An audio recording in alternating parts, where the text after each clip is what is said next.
Spiritualitás nem lehet pénzért adni. A spiritualitást csak ki lehet nyitani. És az, ami bennünk van, azt, ha valaki inspirálja, az egy isteni dolog. És ha egy inspirációt kapsz, ez mindegy, kitől kapod. Viszont az inspirációnak nincsen anyagi vonzata. Mert az inspiráció abból jön, hogy te valamit felfedezel. És akkor másokat inspirálsz arra. Fú, nézd meg, sokkal könnyebb így takarítani, vagy úgy. Sokkal jobban lehet főzni a krumplilevest, ha így csinálod. Vagy a rizs nem ragad össze, ha ezt meg azt teszed. És azzal másokat inspirálsz, és más boldog tőle. És tulajdonképpen, amit én csinálok, ugyanez. Én elkezdtem másként élni. Fordítva élni. Fejjel lefele. De aztán rájöttem, hogy azelőtt éltem fordítva. Nem most élek fordítva. És mivel így élek, és ez bejött, és ez érződik. Ez bennem van. Ezért, amikor én beszélek valakiknek, akkor azokat inspirálja. És ha inspirációt kaptál, akkor megvan az első lépés, és a legfontosabb lépés. Mert ki tudod nyitani az ajtódat. És ha az inspiráció elindult, akkor az értelmed enged. Addig nem enged. És ha ő engedett, akkor tudsz menni a magasabb világodba, ami te vagy, ami benned van. És az inspiráció után jön a törekvés. Elkezdünk akkor törekedni. Én is tudjam olyan jó megfőzni a krumplilevest, ne csak a másik. És az milyen jó. Mi azért élünk, hogy tökéletesebbek legyünk. Sehogy sem akar összejönni. Pedig minden nap tökéletesebbek akarunk lenni, minden évben, minden születésnapunkon, minden hónapban elhatározzuk, hogy most aztán jobb lesz. Aztán nem akar valami ilyen. És ha mi nem tanulunk meg magunkkal helyesen bánni, akkor nem tud ez sohasem jönni. Pedig az, ami minket hajt a tökéletességre, a jobbra, a teljesebbre, a beteljesedésre, az bennünk van. Az készen ott van. És az, ami készen ott van bennünk, az mi csak ki kellene bontsuk. És a törekvés az, amivel ki tudjuk bontani. És ehhez vannak szabályok az életben, amiket az ember meg tud tanulni olyantól, aki azon átment. És ezeket a szabályokat megtanulod, akkor sokkal könnyebb. Ezért olyan lényeges, hogy találj valakit, aki tud téged inspirálni. Mert akkor meg tudsz tanulni szabályokat, és a szabályok segítenek neked abba, hogy csalódásokat, szomorúságokat, szenvedéseket kikerülj. És minden csak te vagy. És mi ezt nem vesszük észre. Mi mindig másokban bízunk. És nem tudom, figyelted de még, sokkal könnyebb másban bízni, mint magadban. És akkor a bizalmunkkal ráülünk valakire, ráépítjük az életünket, aztán ő kilép alólunk, és akkor esünk. Mi meg kell tanuljuk, hogy mi csak az én az, aki számít, akiben hinni kell és bízni kell. Ha Istenben nem hiszel, nincs semmi probléma. Ő megbocsát, ugyanazt a szeretetet adja akkor is, ha azt mondod, nincs Isten. Neki az 8. Ő a fölött van. Te a gyermeke vagy. Ha a gyermeket hisztisen a lábadra lép, toporzékol, üvöltözik, úgyis megadod neki, amire szüksége van. A gyermeket. Tehát, hogy Istennel mi hogy bánunk.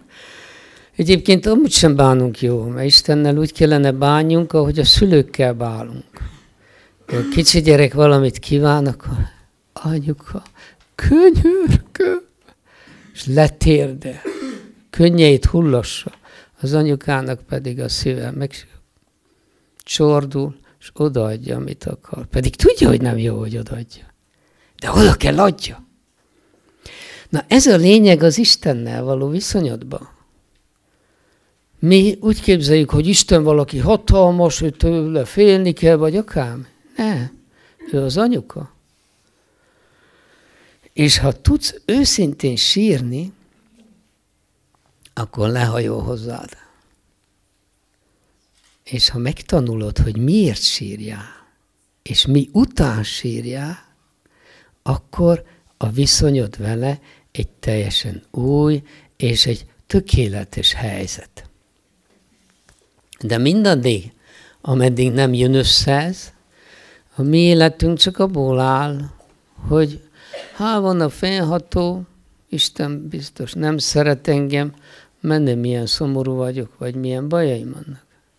Közben pedig mi magunkba veszítjük el a hitet. Tehát, ha nem bízol Istenben, nincs baj. Ha nem bízol senkibe, akkor sincs baj. De ha magadban nem bízol, akkor minden baj van. Minden baj van. Na itt a lényeg. És ezt kellene mi megtanuljuk, hogy mi saját magunkba kezdjünk megtanulni hinni. És ha elkezdünk magunkba megtanulni hinni, akkor felfedezünk valamit. Felfedezzük azt, hogy bennünk sokkal több van, mint amit mi hittünk, amíg nem bíztunk magunkba. Isten nem valahol távol van. Isten sokkal közelebb van hozzád, mint az Órod hegye. Mert benned van. De ez olyan, mint ahogy egyik nagymester, Sri Ramakrishna mondja, ha én most ezt a ruhát magam elé tartom, te már engem nem látsz. Pedig ugyanolyan közel maradok hozzád, de már nem vagyok látható. Ezért nem látjuk mi Istent. Mert van egy válaszfal köztünk. És ez a válaszfal köztünk nem más, mint a mi egocentrikus gondolkodásunk. Az a gondolkodás, ami egész nap pörög, ami a világot az érdekeim szerint értékeli ki. És ez a válaszfal leválaszt minket attól, aki bennünk van, vagyis a saját magasabb énünktől. Az embernek a lelke egy isteni lény.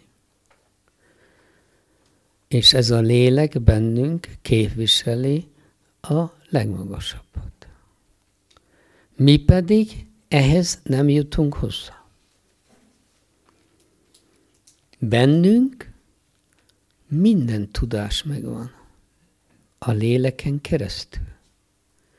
Te úgy képzeld el, hogy mindent tudsz.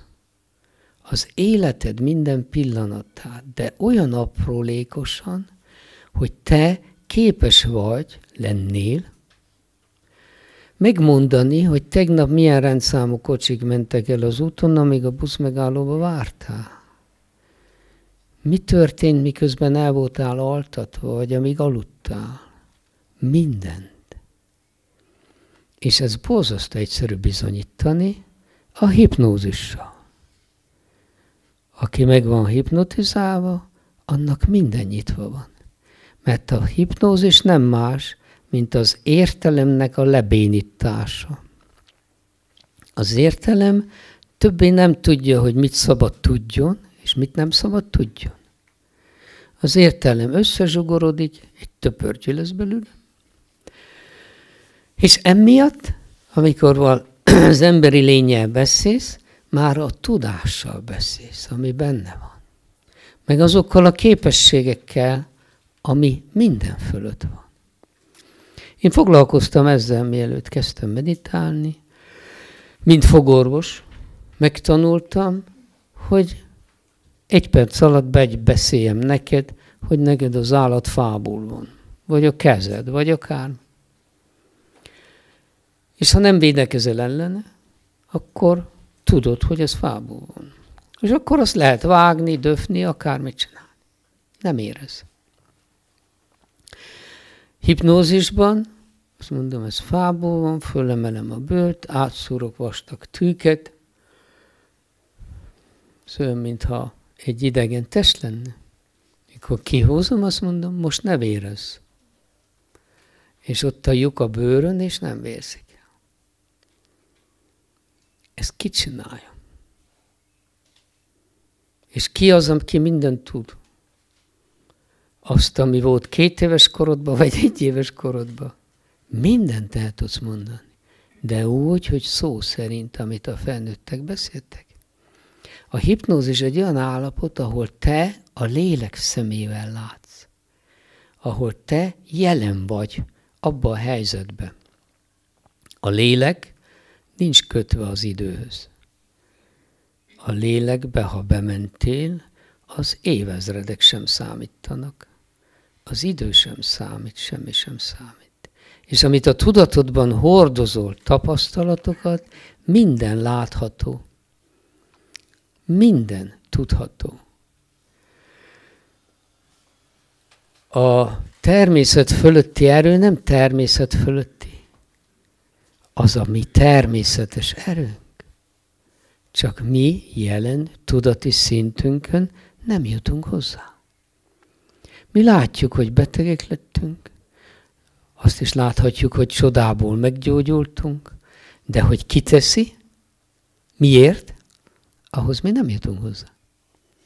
És aki teszi, az a mi magasabb énünk, a lélek.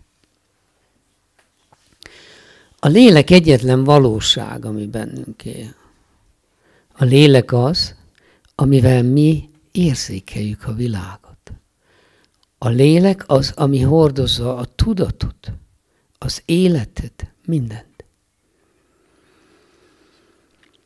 Mikor 1987-ben, jól mondtam az évezredet, vagy az évszázadot, 1987-ben leültem meditálni legelőször, miután elolvastam a mesteremnek a Meditáció című könyvét, akkor én úgy éreztem, hogy ezt a könyvet nekem írták. Vagy belőlem jött. Ez mintha én írtam volna. Ez a könyv és én egyek voltunk. Nem lehetett elválasztani. Én addig életemben ilyen tapasztalaton nem mentem át. És akkor azt mondtam, én kell meditáljak. És leültem meditálni.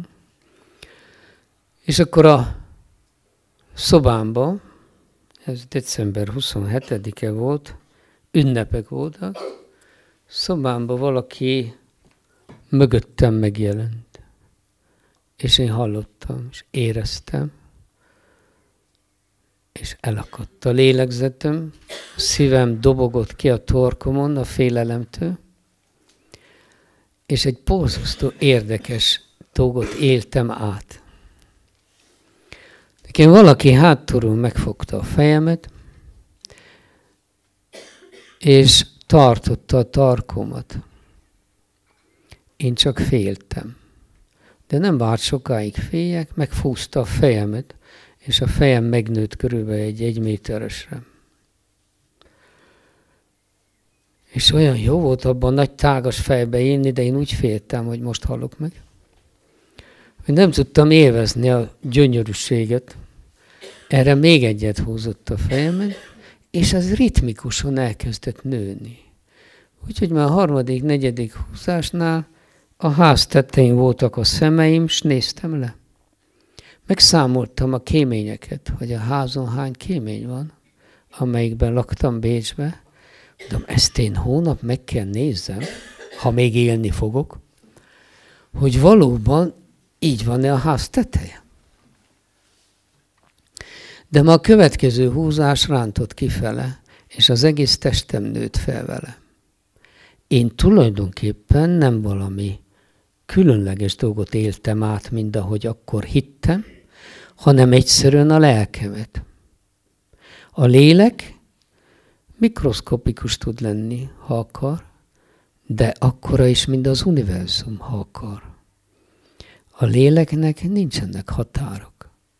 A mi lelki világunkban nincsen lehetetlen. És én belenőttem a végtelenbe. Már láttam a város föntről, ahogy az utcán mentek a kocsik, a kivilágított várost, aztán a földgolyót, és elmentem. És amikor kiterjedtem, hatalmas, csodálatos volt, nagy égi testek mentek át rajtam, és így nézegettem őket, fogtam meg. És minden én voltam. És akkor azt mondtam, ez a végtelen, csodálatos.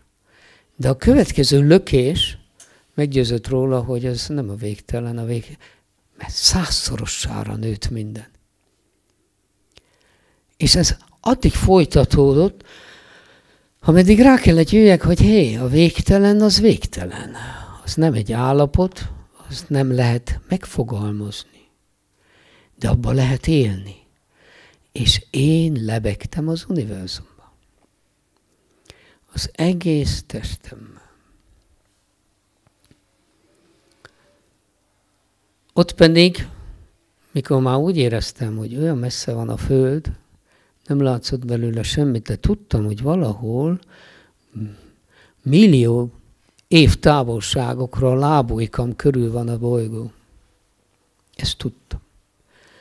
És akkor megijedtem, hogy ebből én biztos még egyszer ember nem leszek, ha ezt hagyom, hogy tovább menjek. És elkezdtem könyörögni. Nem lehetne visszamenni. Van 2 fiam, nincsenek fölnevelve, még kicsikék. És a szülői kötelesség, a hülye dínye visszahívott.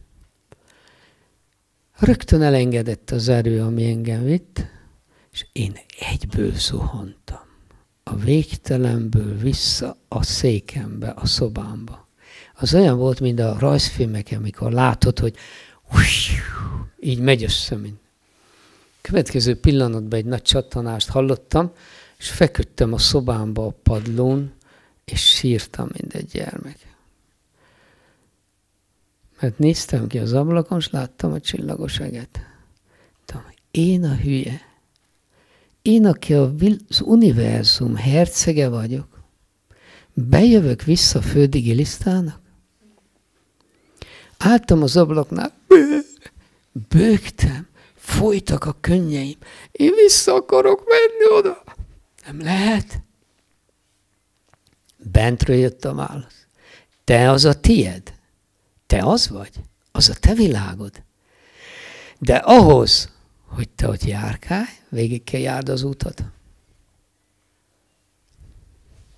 Ez volt az én első meditációm.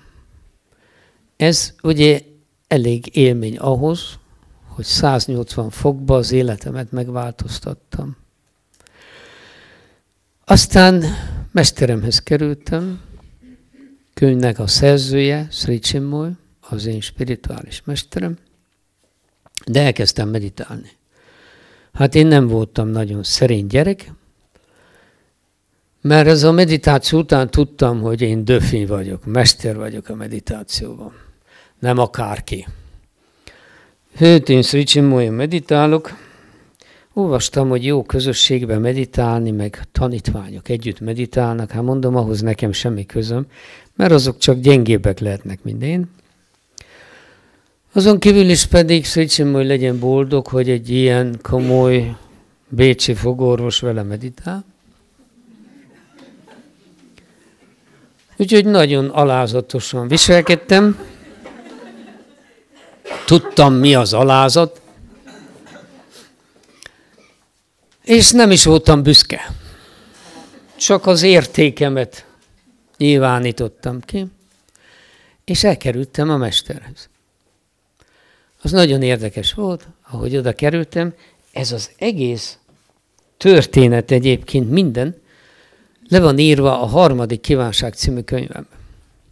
Ez az élmény, meg minden.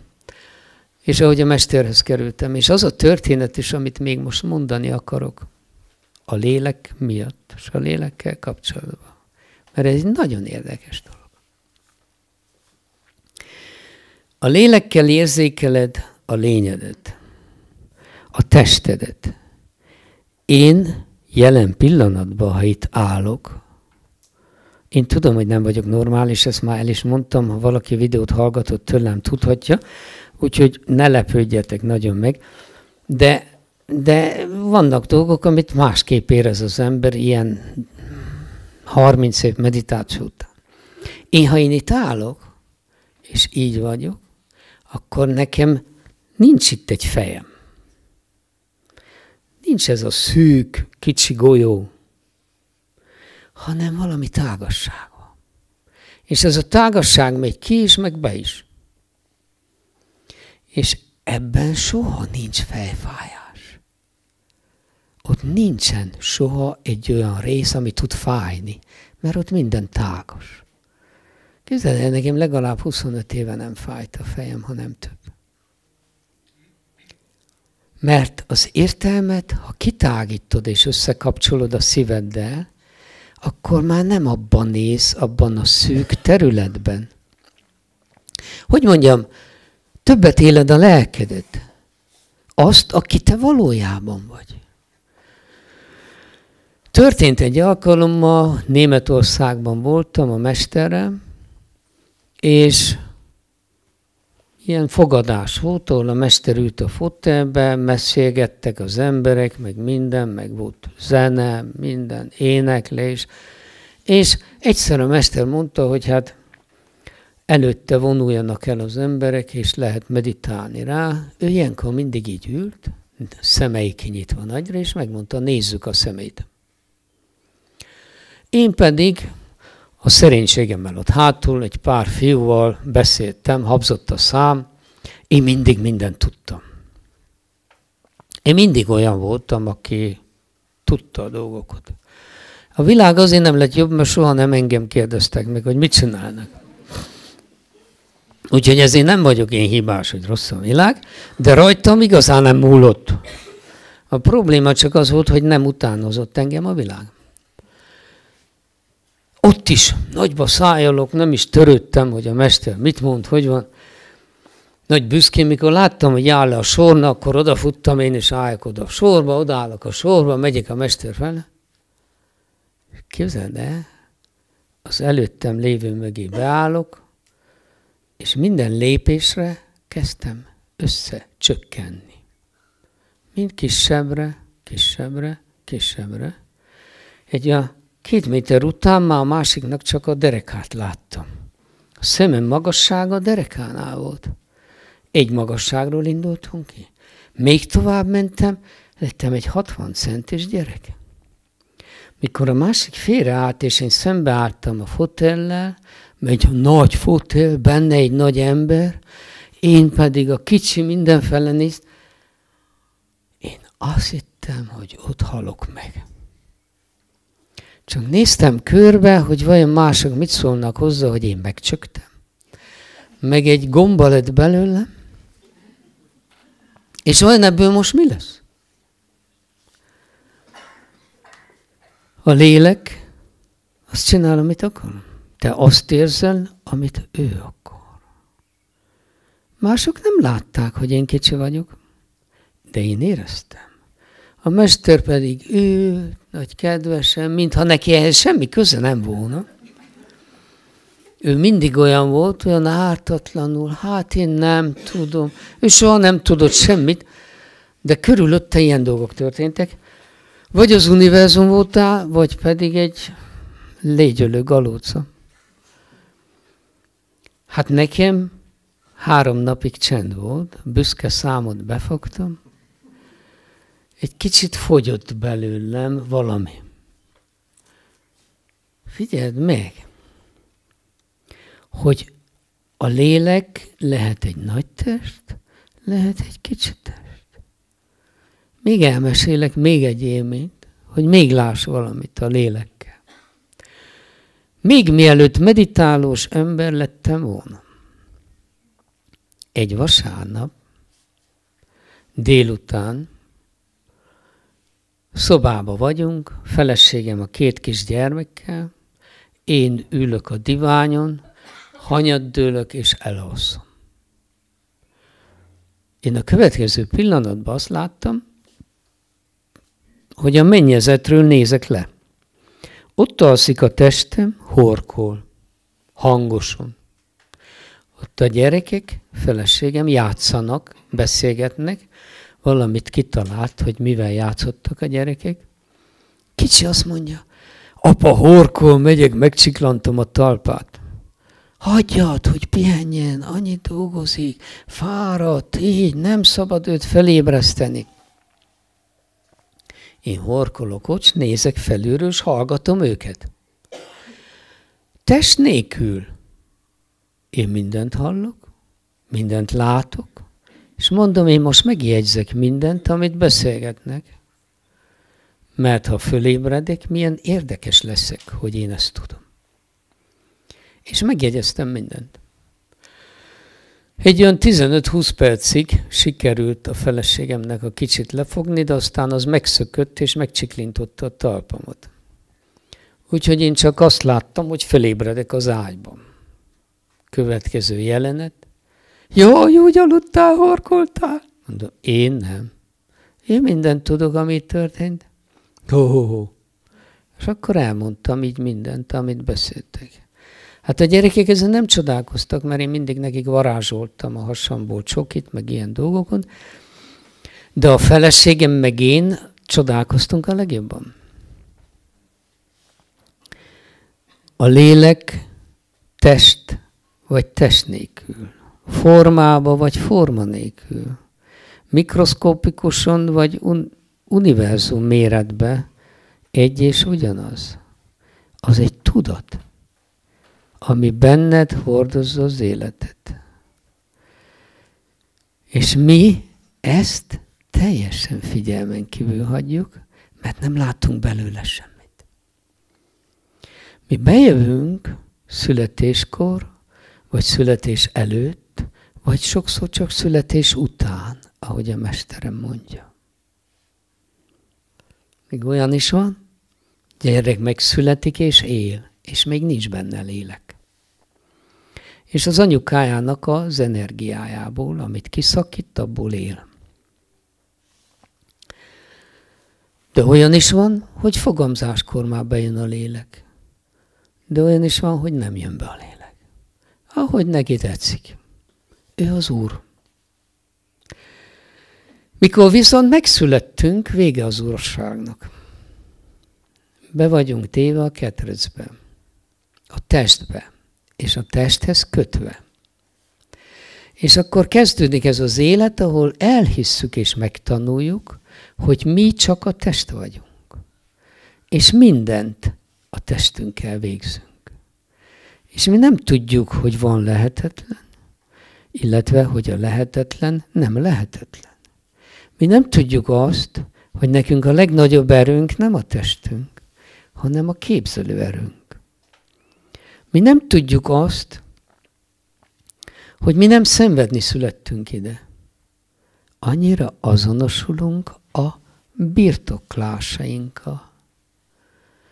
Mi nem tudjuk a szolgáló szerepét játszani. Ha egy szolgáló az úri családban szolgál, szolgáló lány, akkor a gyereket Józsikámnak mondja, vagy kis drágámnak, de tudja, hogy nem az övé. Neki van egy otthona, és ő mindig az otthonára gondol. Mi pedig a gyermekeinket birtokba vesszük, és tulajdonunknak tartjuk. Mi elfelejtjük, hogy van egy otthonunk.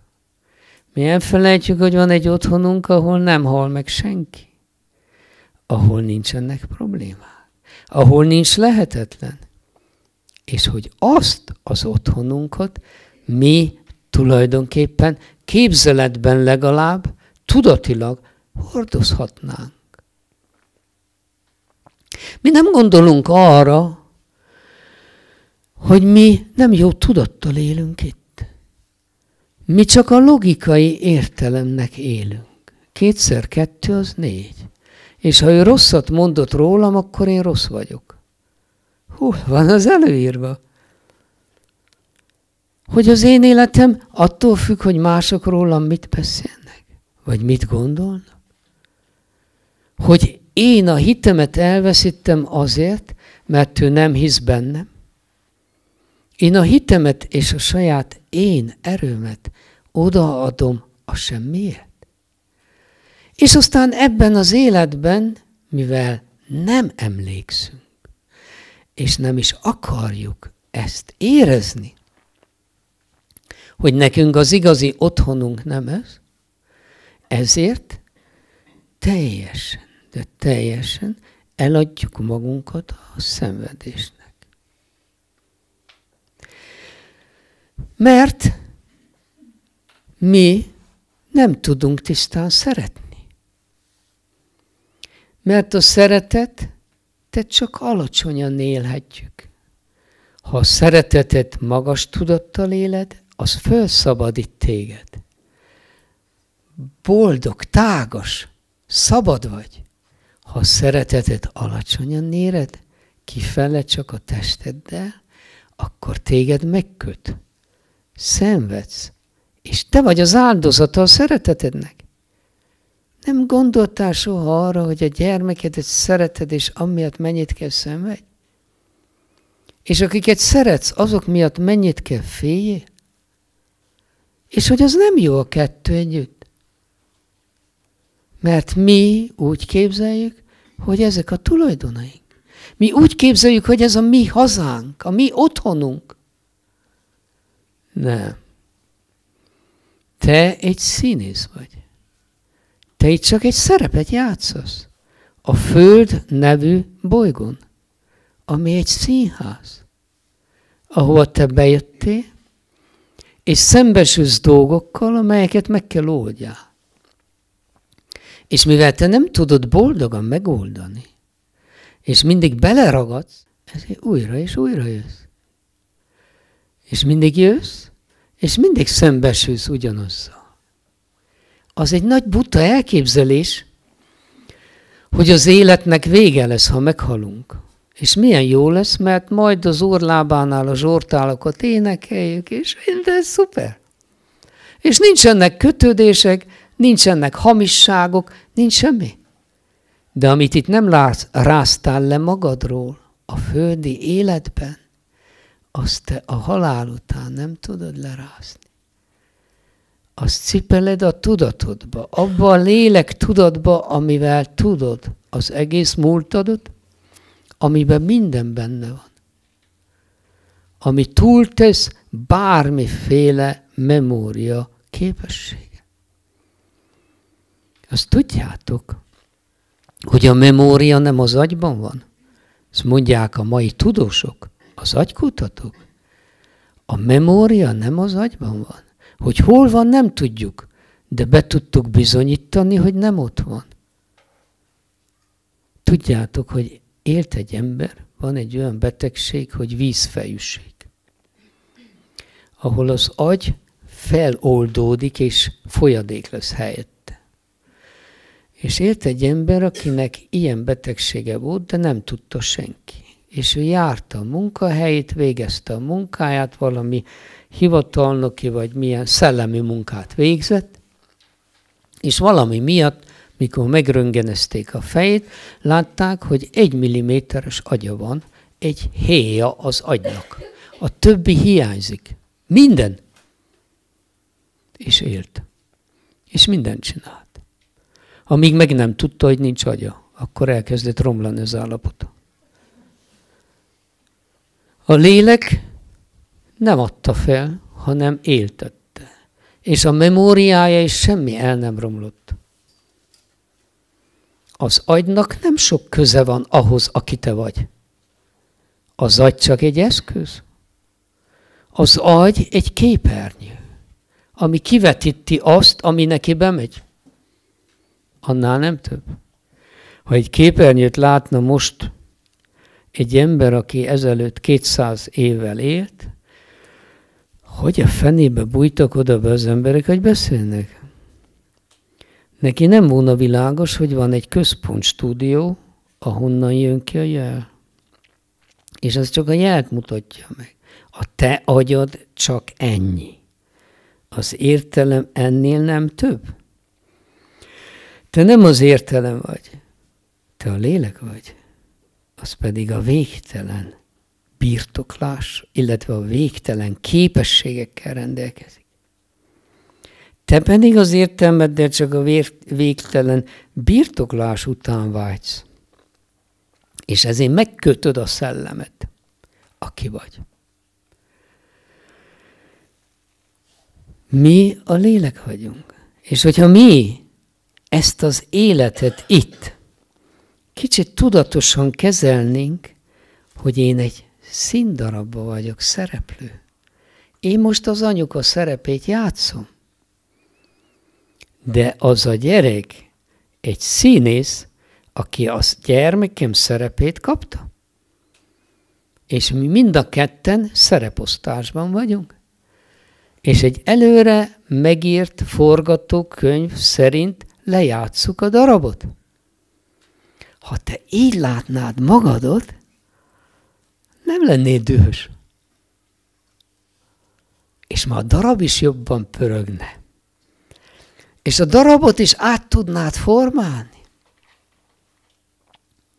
És boldog tudnál lenni. Én nem mondom, hogy ezt meg lehet tenni egy nap alatt. Én nem mondom, hogy ezt meg tudod tenni úgy, hogy csak erre gondolsz, hogy én a lélek vagyok, én a lélek vagyok. De segít. És elindít valamit. Elindít benned valamit, ha erre mindig visszatérsz. És ezt elkezded keresni magadban. Ha nem hiszed el, azzal sincs semmi baj. Csak annyit mondj, hogy lehet, hogy ennek az embernek igaza van. Mi megszületünk, az a kapu, ahol bejövünk. Mi meghalunk, az a kapu, ahol kimegyünk.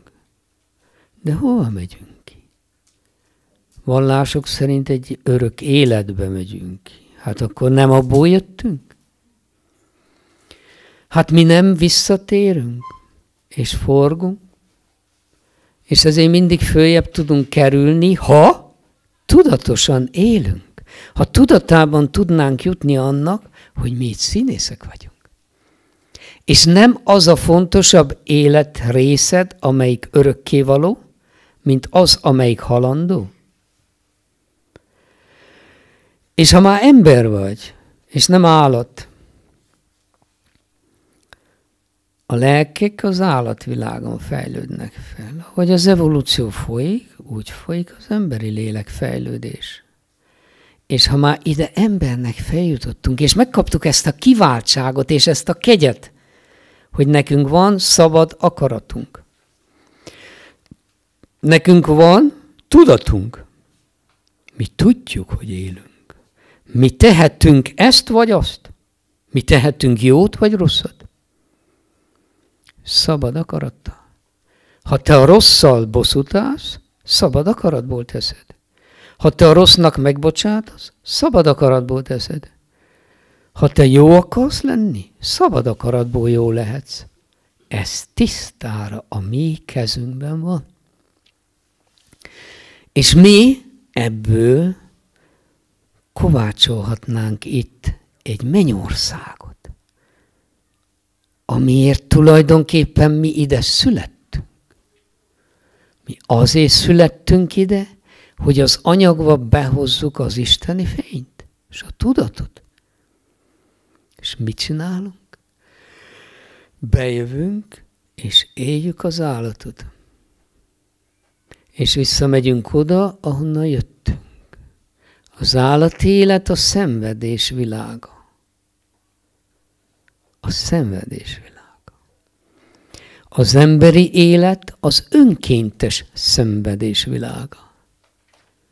Ez nem kötelező. A lélek nem akarja a szenvedést. Mindent Isten ad, ez igaz? Vagy ő előír, vagy jóváhagy, vagy pedig eltűr. Ha valamit Isten akar neked, az nagyon jó, és jó. És ő csak a jót írja elé, és hagyja jóvá, a lelkeddel együtt. Ha valami rossz történik veled, akkor csak az Isten által eltűrt kategóriába kerül az a dolog. És az egy megpróbáltatás. Hogy mész át rajta? Milyen tudattal? És az nem véletlen, ha kaptad. Az azért van, mert az életeid során te alkottad magadnak az energiát. Minden emlék bennünk él, minden tettünk bennünk él a lélekben. Az is, ami 500 éve volt. Az is, ami a múlt században volt. És azoknak az eredményei, és azokra a válaszok várnak ránk. Vagy most, vagy a következő életben. És mi ezt hogy tudjuk kijavítani, az teljesen rajtunk múlik.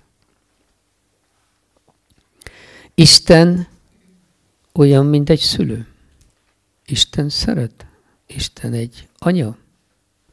Ő nem akarja, hogy te szenvedj, és az sem, hogy tökéletlen maradj. Minden szülő azt akarja, hogy a gyereke tökéletes legyen. Ezért, ha a gyerek hibát csinál, segít neki ezt kijavítani. Ad egy új esélyt neki. Hát nem lehet egyszerű élet ezen a földön, ha van egy isteni szülőd. Mert akkor hogy van az? Most elrontottam a játékot, megöltem a testvéremet, az örökség miatt teszem azt. Vagy feleségemet, vagy a sógort féltékenységből, vagy bárkit, és akkor el vagyok örök életre kárhoztatva, és az örökké valóságig? Mi az, hogy kárhoztatva? Ezek nem passzolnak össze a logikával. Én abban hiszek, amit megtapasztalok. Én egy eléggé materialista ember vagyok. Furcsa módon. Én nem tudom elképzelni azt a teremtési mesét, hogy az oda-bordából lett Éva. Az túlságosan gyerekes. Az egy képletes mese, amit rosszul értékelnek az emberek. Az evolúció Istennek az eszköze. A természet Istennek a végrehajtó ereje. És mi ebbe beleszületünk. És ezt végigéljük. És ez normális. És az érthető. És így teljesen világos az egész teremtés. Itt minden Isten, amit látni tudsz, és amit érezni tudsz is. Itt Istenen kívül nincsen tér. Sem a téridőben, sem azon kívül. Tehát logikus kell az is legyen, hogy ez az újjászületés egy abszolút szükségszerű a tudat fejlődéséhez. Hogy lehet az, hogy nekem annyi vele született tulajdonságom van, meg képességem, amelyeket én soha nem tanultam, de tudok. 14 éves koromban beültem egy autóba, és vezettem. Életemben soha nem tanultam vezetni. Egyből. 11 éves voltam, amikor rátettek a nagy motorkerékpárra, és apám barátainak megmutattam, hogy kell a vizsgán a 8-as csinálni. Utána megfogták a motort, és leszettek róla. Ezek ilyen egyszerű dolgok. De honnan hozza a gyerek magával ezt? Honnan hozod magaddal a veled született dolgokat? Honnan hozod magaddal a veled született félelmeket? Jót és a rosszat? Meg mindent? A múltból. Ez logikus. A mai életed semmi más, mint a múltadnak a kivetülése. És a mai életed a jövődnek lesz a teremtője.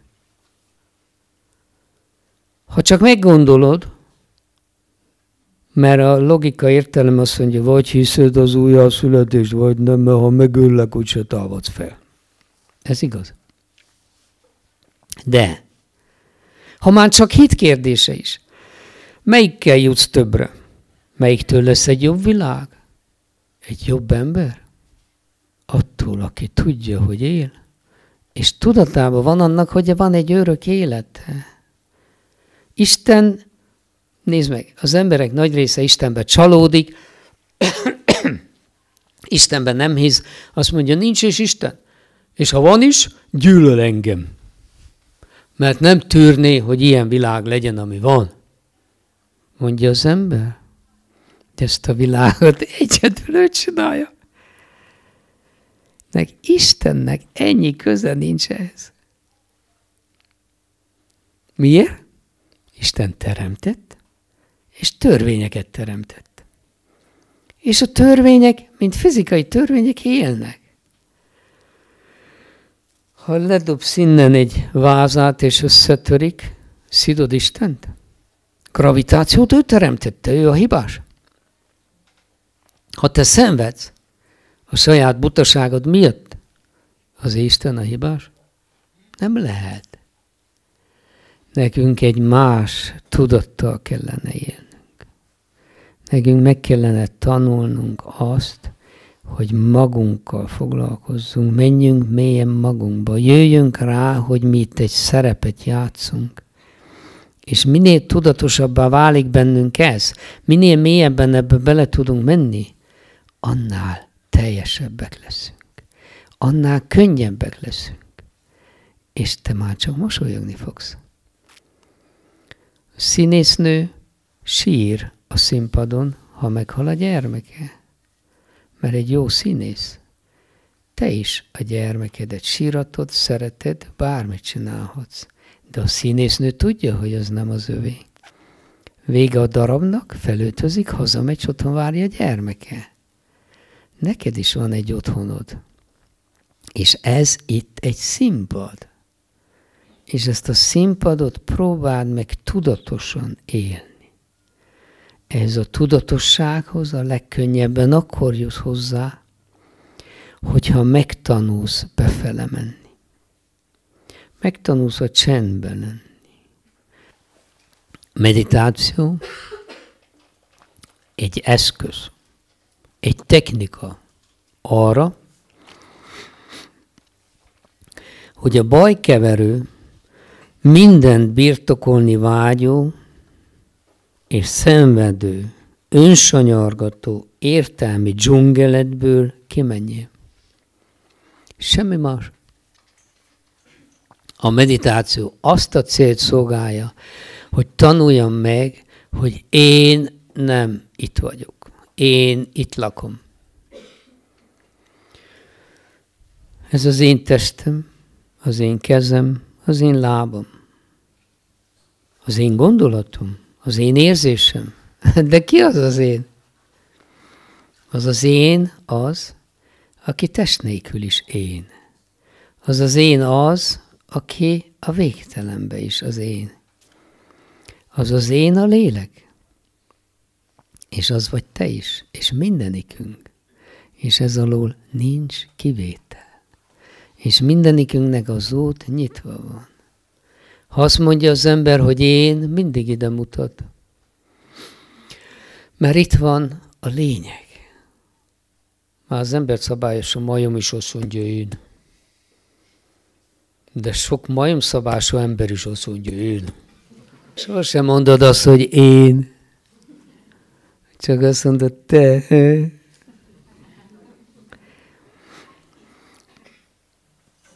Mi problémánk csak itt van.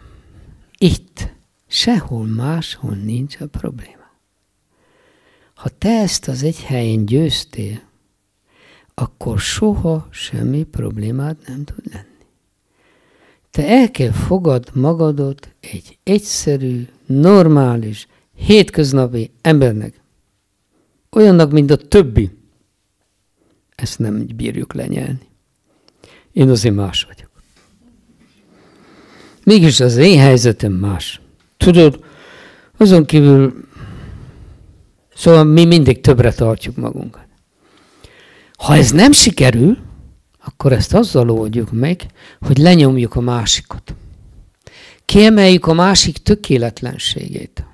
Vagy van neki rossz tulajdonsága, vagy nincs. De ha mi azt kiemeljük, azzal bebizonyítjuk, hogy mi tökéletesek vagyunk. És magasabbak vagyunk, és jobbak vagyunk. Nézd meg, ez a mai világ csak erről szól. A mai világ nem szól másról.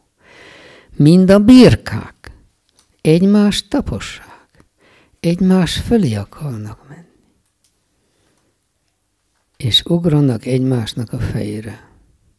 Még a fociba is sárga lapot kap, aki azt csinálja, de itt az életben nem. Ez a mai világ. Ez miért van így? Mert csak itt élünk. Mert az egész kultúránk arra alapszik, hogy tanuljunk meg gondolkodni. Tanuljunk meg többet és többet és többet bevinni az agyba, minél több és több és több és több és még több információval élni, ameddig már remegünk, ameddig nyugtató nélkül nem tudunk aludni, ameddig be vagyunk hűlve. Az ember egy lény. Az ember nem egy komputer. Az embernek nem lehet még és még és még és még memória egységekkel kiterjeszteni a fejét.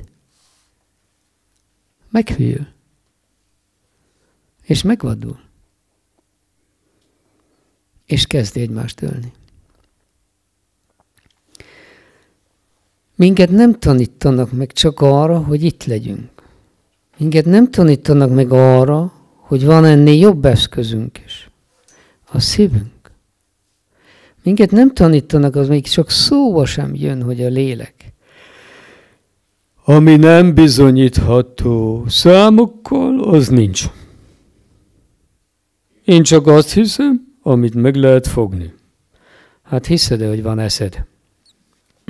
Materializmus egy mellékvágány. Mi kaptunk egy értelmet arra, hogy a tudatunkat tágítsuk. Mi kaptunk egy értelmet arra, hogy válasszuk meg, hogyan éljünk. Mi ezt az értelmet rosszul használjuk. Mi ezzel az értelemmel egyelőre visszaéltünk. Bementünk egy mellékvágányra. És ez a mellékvágányba csak egyet nézünk. Mi a nyeresség? Hol a nyeresség? Mitől vagyunk még gazdagabbak? Az mindegy, hogy mibe kerül. Az mindegy, hogy hány embert tipolsz el. Az mindegy, hogy hány embert mérgezel le. Több cuccot el lehet adni, akkor több a nyeresség. Mindegy, hogy a bolygóval mit csináltunk, minden mindegy, csak nőjön a százalék. Nőjön a gazdaság. Te gondoltátok meg ezt az őrültséget, amiben itt élünk, és még papolják a nagy emberek, és a politikusok, és a vezetők, és mindenki? Hogy a gazdasági fejlődés, gyerekek. Hova könyörgöm? Meddig? Mindenki tudja, ezt a Németország, a Szövetségi Köztársaság honlapjáról le lehet tölteni, ahol a következő van szó szerint leírva. A 3%-os gazdasági fejlődéssel, ami szükséges ahhoz, hogy a bankrendszerünket fenntartjuk, szegényeket. Sírni kezdek mindjárt. Szerencsétlenek. Támogassátok őket. Hogy a bankrendszert feltartsuk, a 3%-os gazdasági növekedés csak 25 évre elég a bolygónak. Vagyis 25 év múlva, ha azt a 3% valóban nő, a bolygóban nincs több semmi, amiből az ember él. Ez ott le van írva. És ahhoz legalább 2-3 bolygó kéne. Úgyhogy most keressük, hogy hol van még élet.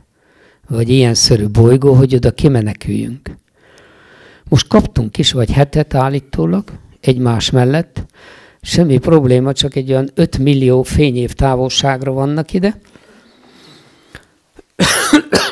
Úgyhogy ez aztán megoldja a kérdést. Legnagyobb röhely, amit az emberiség tehetett, de ez egy normális folyamat.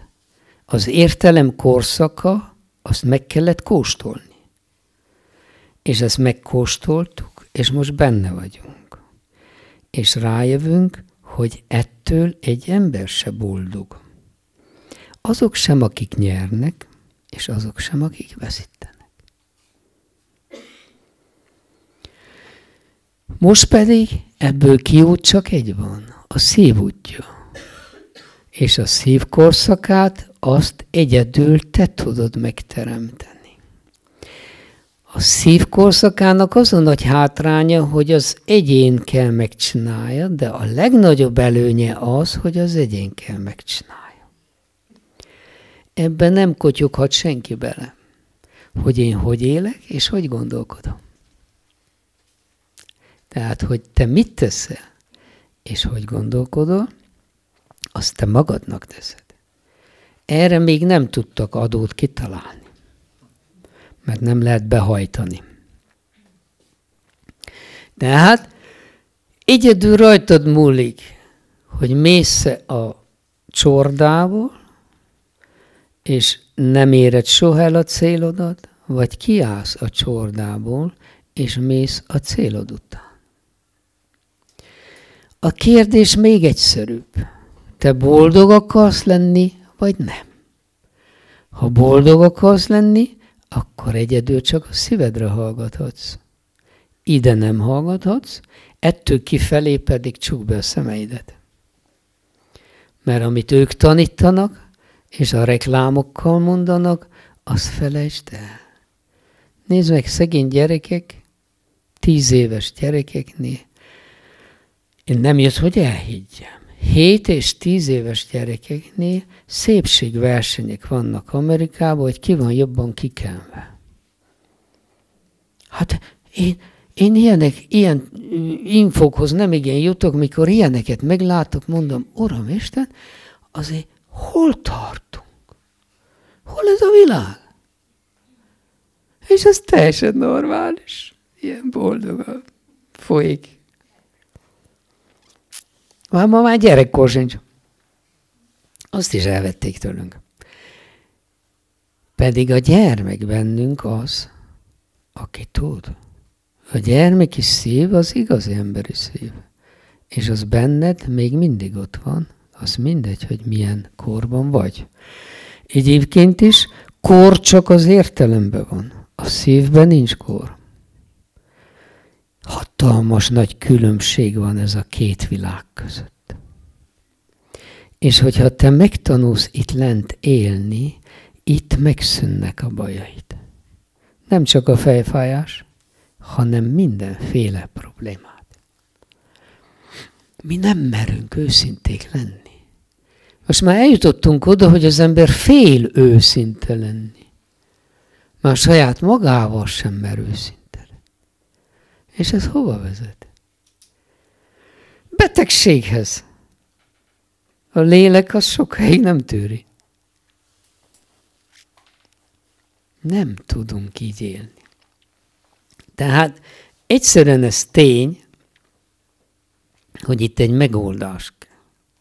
És a megoldás ott van, megnézheted, csak egy tükröt kell magad elé tarts, és látod a megoldást. És tudod, hogy hol a megoldás. Minden probléma belül legyen, minden probléma benned oldódik meg. Senki sem hibás semmiért. Sem a társ, sem a másik, sem a harmadik.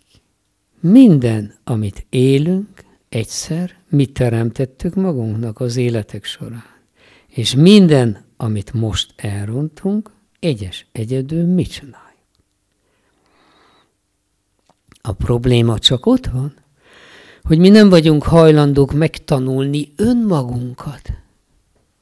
Mi mindent meg akarunk tanulni. Mert arra tanítottak, hogy tanuljunk, és tanuljunk, és tanuljunk. Komputereket, gépeket, mindenfélét. De önmagunkat nem.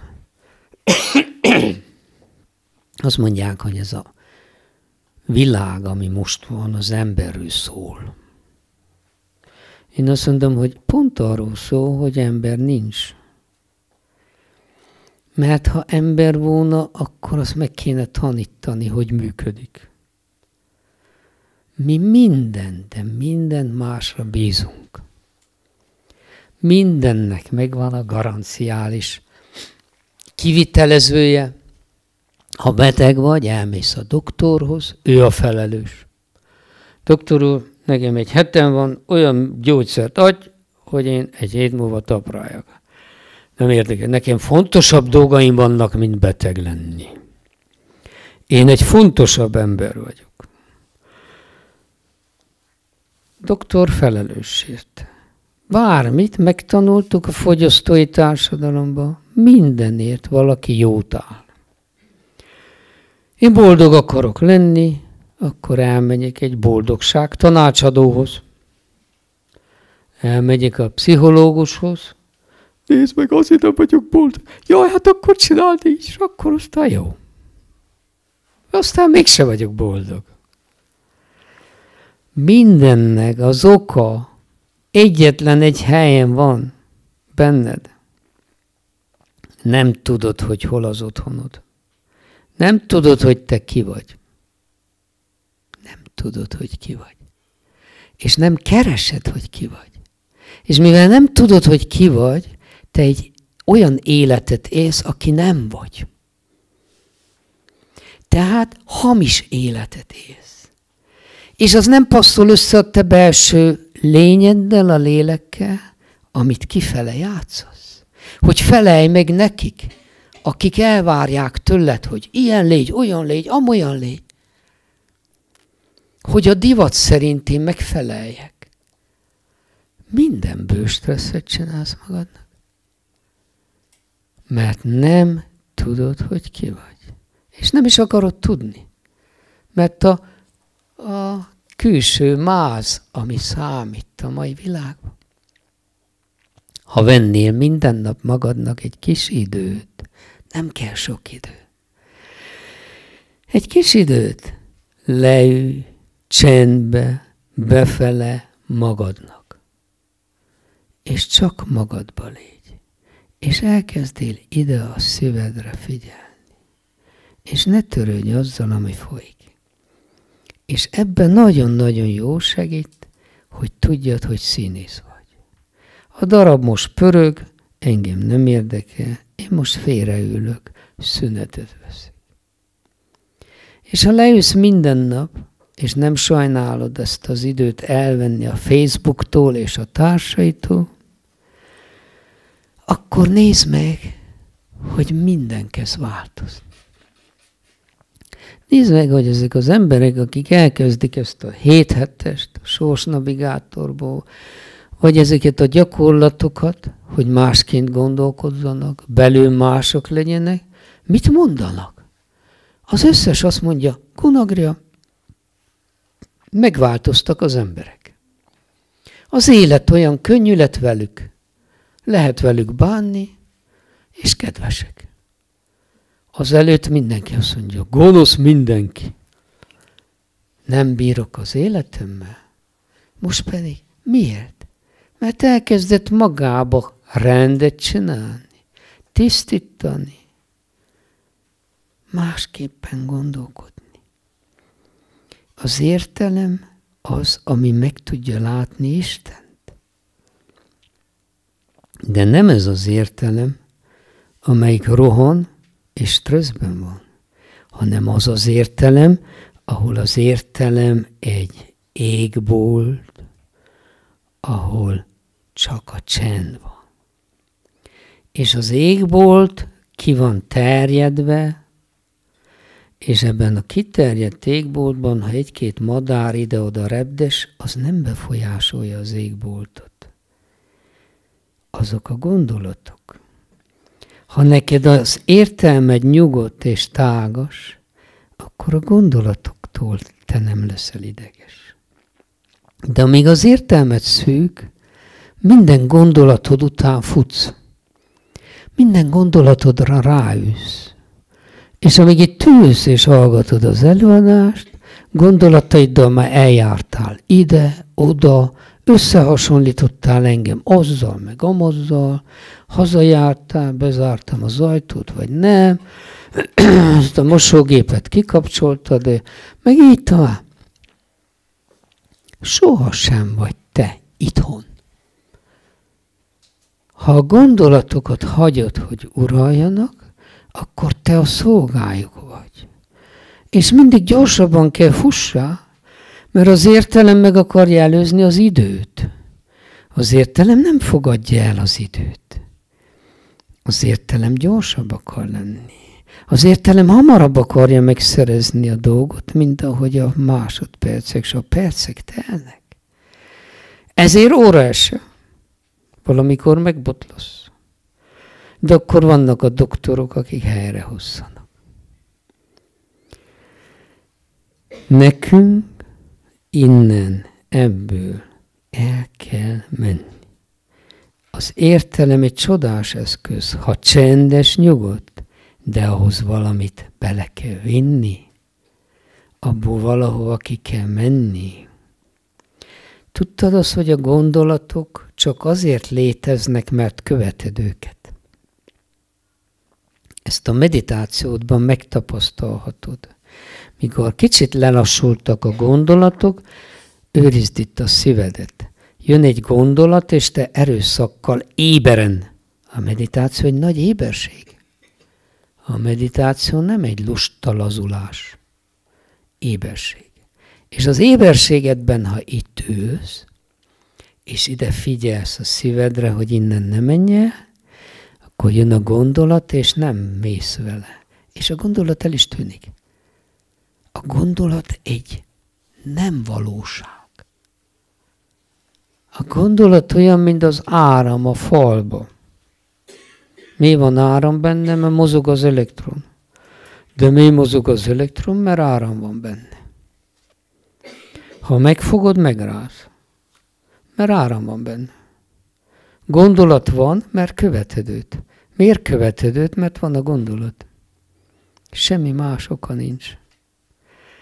És ez a napi tömeggondolkodás, amit kidobsz magadból és végrehajtasz, az energiában hihetetlen mennyiség. Én 30 éves koromban pörögtem és dolgoztam 10-12 órát, és hulla voltam mindig. Minden munkanap után, minden hét után teljesen ki voltam nyíródva. Én ma pöröghetek 10-12 órát, és este én nem tudom, hogy dolgoztam, vagy nem dolgoztam. Mert nem gondolkodom. Persze ezt a pacienseim nem tudják, itt nektek elmerem árulni, hogy az én fejemben semmi sincs. Üres. Merné menni egy fogorvoshoz, amelyik kotor a szájadba, de az agya nulla? Így vagyok én. És mi ezzel magunkat kinyírjuk. Mi nem tudjuk megtanulni, hogy mi elsősorban vagyunk. A lét. Én vagyok. És ha én vagyok, azt, hogy átéljem, hogy vagyok, azt csak itt tudom átélni. És akkor tudom átélni, hogy én vagyok, ha nem pörög az agyam. Ha nem futok ki belőle a testemből mindenhova. Soha sem tudsz otthon lenni. Még a szabadságra mész, elviszed a fejedet, mikor hazajöttél, még fáradtabb vagy. Jaj, de jó, hogy vége a szabadságnak, végre kipihenhetem meg. Te mikor itthon vagy, akkor végig a szabadságon gondolkodó. És azért mérgelődsz, hogy mi vagy itt. Ilyen az agy. Ilyen az értelem. De aki te vagy, az nem ilyen. És itt a probléma. aki te igazából vagy, az egy abszolút béke, egy tökéletes erő, egy mindent kibíró és végtelen képességgel rendelkező lény. Mikor az belevisz, hogy egy ilyen hülye színdarabot neki feldobsz, azt mondja, hát ezt én nem bírom. Elakasztom. Ágynak esel, begipszelnek itt-ott, vagy akármit, és akkor van időt, hogy kicsit megpihenni. És akkor már nyugodtabb a belső lény is. Azt mondja, no most hát, ha a gyerek tanult valamit. Mi nagyon sokszor leesünk az értelmünk miatt. Aztán felállunk, és folytassuk ugyanúgy, ahogy az előtt. Miért? Mert ott sincs meg az inspiráció. Nincs meg a késztetés, hogy hé, ez nem lehet véletlen, hogy velem ez történik. Itt ezen a földön nincs semmi véletlenül. Amikor szerencséd van, az se véletlen. Amikor pekhed van, az se véletlen. A pech. Ha utána jön, akkor az adót behajtja rajtad. Tehát a pechet is kell kerülni, meg a szerencsével is másképp kell bánni. Az ember nem. Jól nézjatok. Ha egy kicsit visszavonulnál, és látnád, hogy te egy színész vagy, akkor mindentől tudnál távolságot tartani. Szolgáld a szeretteteidet,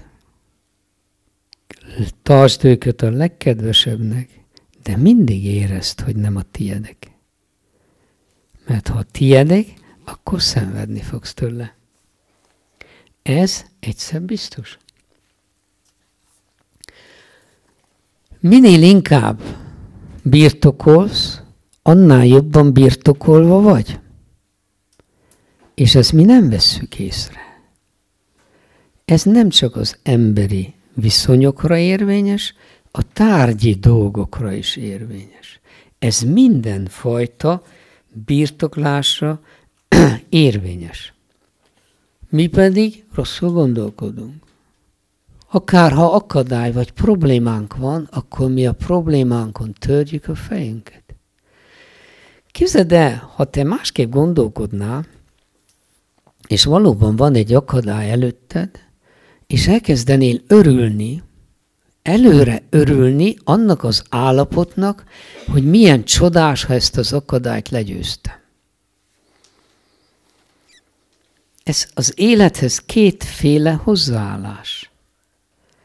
Vagy a nehézséget nézem, vagy a nehézségen túli örömömet nézem. És próbáld ki. Ezt ne hidd el, de próbáld ki. És nézd meg, hogy oldódik meg a problémát, és hogy fogsz te átmenni, és megoldani a kérdést. Az hihetetlen. Minden megelégedéssel, minden örömmel megnyitod a kaput a léleknek, a mindenhatónak. A lelked ilyen, így rendezne el mindent az életedben. Ha engednéd. De mivel te nem úgy gondolkodol, nem tudja elrendezni. Mert te hogy gondolkodol? Bármit csinálsz. Megnézed, ó, hát ez nem tökéletes. Ez nem olyan jó. Nem azt látod, hogy milyen megelégedett légy vele, hanem miért nem jó. Mi a rossz? Mindenben azt keresed, hogy mi benne a rossz. Ezért mindenfajta dolog, amit teremtesz, amit létrehozol, legyen az anyagi vagy szellemi dolog, mindenhol megakadsz azon, hogy magadat kritizálod.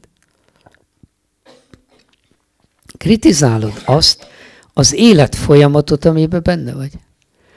Ha megelégednél vele, következőkor jobb lenne. Következőkor még jobb lenne. A megelégedés egy rakéta, ami csak fölfele visz. A kritika az pedig zuhanó repülés a szakadékba. És mivel mi magunkkal így bánunk, ezért mi nem tudunk csodákat tenni.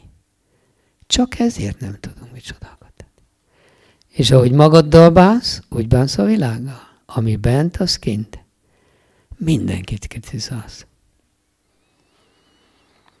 Próbáld ki.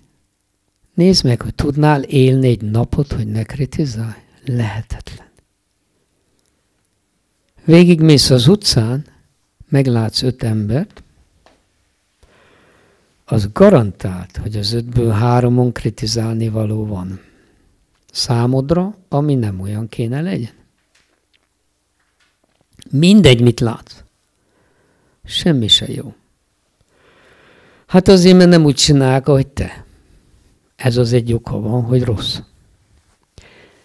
Nem jó, ahogy élsz.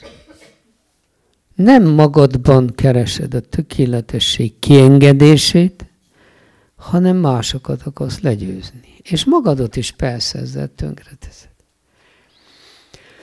Úgyhogy én ezt mondom, hogy minket nem kell senki félreértsen, mi magunkat félreértsük. És ez a legnagyobb problémánk.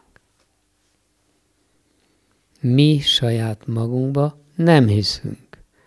Ez a legfőbb problémánk. Nem valami rossz. Nem a világgal van a baj. Nem a politikával van a baj. Bennünk van a baj. A többi annak csak vetülete. Ez mindent mi hoztunk létre. És ha mi ebből ki akarunk szállni, hogy békébe éljünk, hogy boldogan éljünk, az út az csak tőlünk függ. Senki mástól.